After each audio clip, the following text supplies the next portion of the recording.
अभी तक आपने एस्ट्रो तक को सब्सक्राइब नहीं किया है तो सब्सक्राइब करें, शेयर करें और ज़्यादा से ज़्यादा कमेंट्स करें। क्या सचमुच घर के द्वार पर बैठा श्वान आपके और मृत्यु के बीच दीवार है? नमस्कार, मैं हूं डॉक्टर श्रीपति त्रिपाठी। सनातन परंपरा, लोक मान्यताओं और तांत्रिक धारणाओं में श्वान मतलब कुत्ते को साधारण जीव नहीं माना गया है।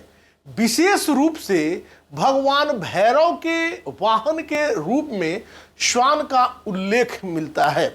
मान्यता है कि जिस घर के द्वार पर कोई श्वान नियमित रूप से आकर बैठता है, वहां वह केवल आश्रय लेने नहीं आता बल्कि उस स्थान की सूक्ष्म ऊर्जा से भी जुड़ जाता है। कई परंपराओं में इसे घर की सुरक्षा, नकारात्मक शक्तियों से रक्षा और आने वाले संकटों के संकेत से जोड़ा जाता है। महाभारत के महाप्रस्थानिक पर्व में वर्णन मिलता है कि जब पांडव हिमालय की ओर प्रस्थान कर रहे थे, तब एक श्वान अंत तक धर्मराज युधिष्ठिर के साथ रहा। अंत में वही श्वान धर्मदेव का रूप निकला। एस धर्मः सनातनः, अर्थात युधिष्ठिर ने उस श्वान का त्याग करने से इनकार किया, क्योंकि शरणागत का परित्याग धर्म के विरुद्ध है। यह प्रसंग श्वान के प्रति करुणा, निष्ठा और धर्म पालन का संदेश देता है। मंत्र और लोक विश्वास के अनुसार कभी कभी ऐसा श्वान पिछले जन्म के किसी आत्मीय संबंध, मित्र या पूर्वज की चेतना से भी जुड़ा माना जाता है, जो किसी के कारणवश उस परिवार के प्रति विशेष लगाव रखता है।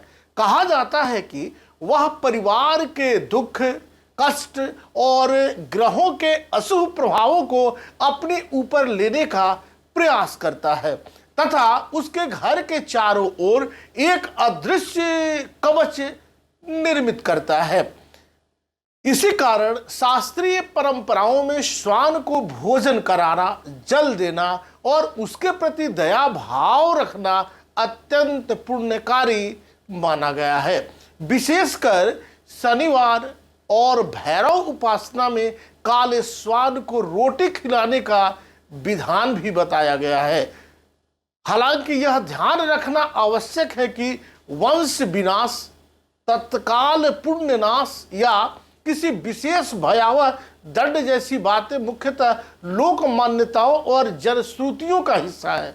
शास्त्रों का मूल संदेश यह है कि किसी भी जीव पर अत्याचार करना पाप माना गया है और जीवों के प्रति करुणा, सेवा तथा सम्मान ही धर्म का मार्ग है।